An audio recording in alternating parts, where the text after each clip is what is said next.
You ask Tiger to solve. This deals with linear equations with one unknown. The final result is x equals 195/8.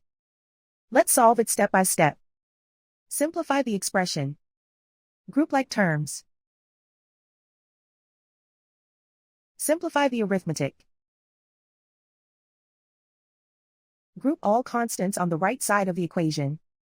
Add 15 to both sides. Simplify the arithmetic.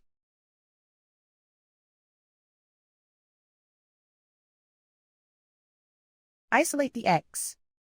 Divide both sides by 8. Simplify the fraction. And so the final result is x equals 195/8.